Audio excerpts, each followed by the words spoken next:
जय श्री राम। मेरा नाम सुनील कुमार गुप्ता है और हाल ही में इलेक्शन कमीशन ऑफ इंडिया ने पूरा ऑल ओवर इंडिया में इलेक्शन का डिक्लेयर किया है और अंडमान का इलेक्शन भी 19 अप्रैल 2024 को है।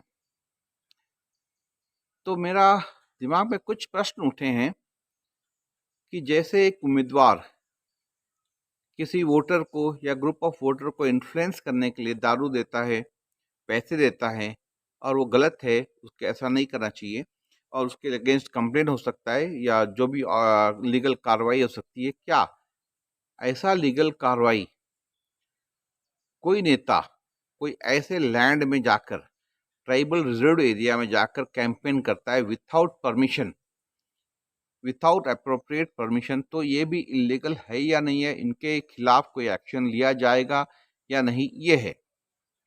जैसा कि अंडमान को देखा जाए तो अंडमान पूरा बहुत सारे इसमें ट्राइबल एरिया, रिजर्व एरिया हैं जो पैट रेगुलेशन 1952 के अंदर आते हैं।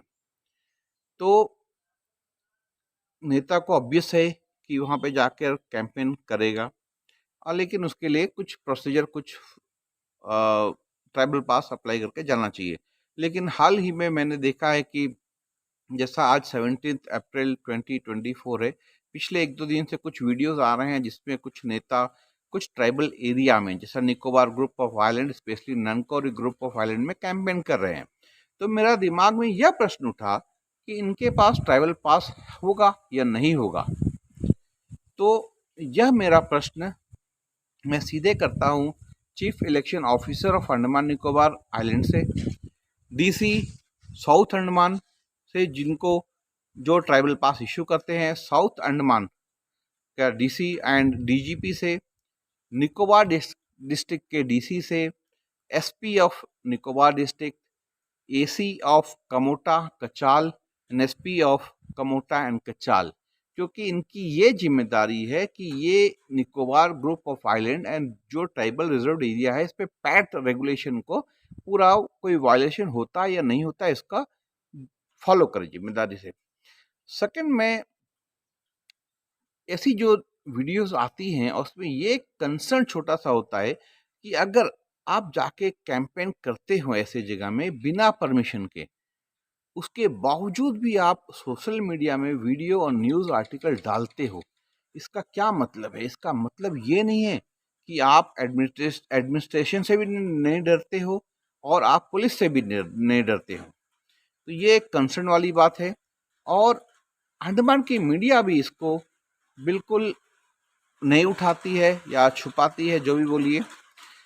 और मैं इलेक्शन कमिश्नर ऑफ इंडिया से एक दरख्वास्त करूंगा कि अंडमान का इलेक्शन फर्स्ट फेज में नहीं रखा जाना चाहिए, क्योंकि अंडमान का जो ज्योग्राफी है और डेमोग्राफी है, इसमें बहुत सारे ऐसे आइलैंड है, ग्रुप स्मॉल ग्रुप आइलैंड है, जहाँ में जाना आना, ट्रांसपोर्टेशन एंड वहाँ का अरेंजमेंट, कम्युनिकेशन में बहुत दिक्कतें आती हैं।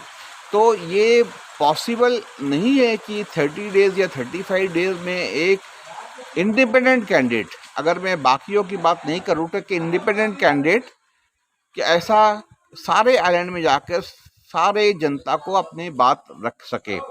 तो इस पे एक संज्ञान लेना चाहिए और अंडमान निकोबार एडमिनिस्ट्रेशन को या जो चीफ इलेक्शन ऑफिसर है, इसको भी, चीफ इलेक्शन कमिश्नर को ये बताना चाहिए कि अंडमान की ये प्रॉब्लम है और इसका कोई समाधान निकाले। दूसरा बात यह है कि जो बड़ी पार्टी है, मान लीजिए जो बीजेपी या कांग्रेस है, इनके पास पैसा रहता है, सहूलियत रहती है, टीम रहता है, मेंबर्स रहते हैं कि हर जगह हो सकता है।